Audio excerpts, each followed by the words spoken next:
Hi எல்லாருக்கும் வணக்கம். இன்றைக்கி ஒரு சூப்பரான சிக்கன் தொக்கு ரெசிபி எப்படி செய்கிறதுன்னு பார்க்கலாம்.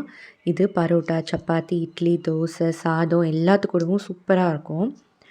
இதுக்கு ஃபஸ்ட்டு சிக்கனை மேரினேட் பண்ணி எடுத்து வச்சுக்கலாம். நான் இன்றைக்கி 1/2 kg சிக்கன் சின்ன சைஸில் கட் பண்ணி எடுத்து வச்சுருக்கேன்.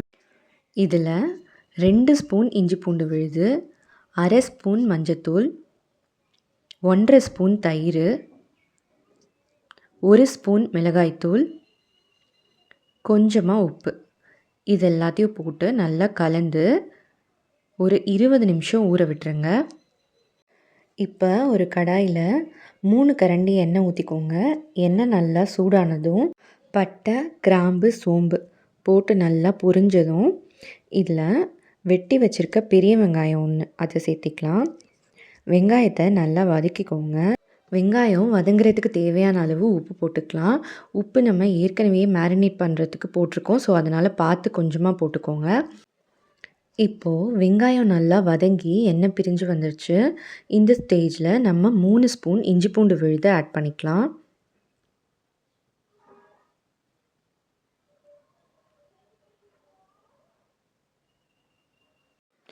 இஞ்சி பூண்டோட பச்சை வாசம்லாம் போய் எண்ணெய் நல்லா பிரிஞ்சு வரட்டும்.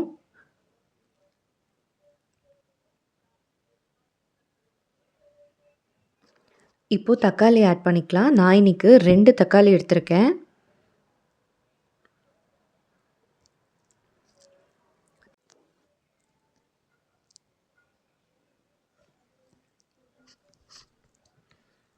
தக்காளி இந்த மாதிரி நல்லா வதங்கி வந்ததுக்கப்புறம் நம்ம ஆல்ரெடி மேரினேட் பண்ணி எடுத்து வச்சுருக்க சிக்கனை சேர்த்திக்கலாம். இப்போது இது கூடவே நம்ம தேவையான மசாலாக்கள்லாம் ஆட் பண்ணிக்கலாம். இதில் 1 ஸ்பூன் மிளகாய்த்தூள், 1 ஸ்பூன் கொத்தமல்லி தூள், 1 ஸ்பூன் கரம் மசாலா,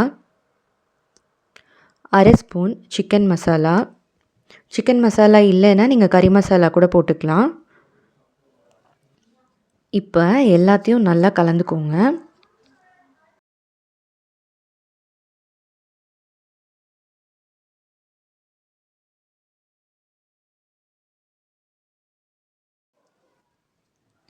நல்லா கலந்துட்டு மூடி போட்டு 2 நிமிஷம் விட்டுருங்க.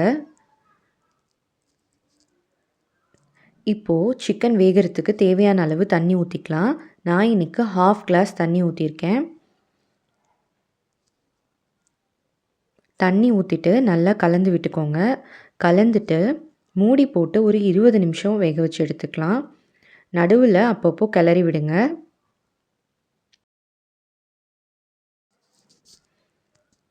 இப்போது அருமையான சிக்கன் தொக்கு ரெடி ஆகிடுச்சுங்க.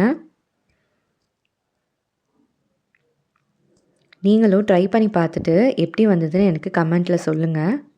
இந்த வீடியோ உங்களுக்கு பிடிச்சிருந்ததுன்னா கண்டிப்பாக இந்த வீடியோக்கு ஒரு லைக் கொடுத்துட்டு நம்ம சேனலை சப்ஸ்கிரைப் பண்ணிக்கோங்க. பக்கத்துலேயே இருக்க பெல் சிம்பலையும் கிளிக் பண்ணிக்கோங்க. இன்னொரு சூப்பரான ரெசிபியோடு உங்களை சந்திக்கிறேங்க.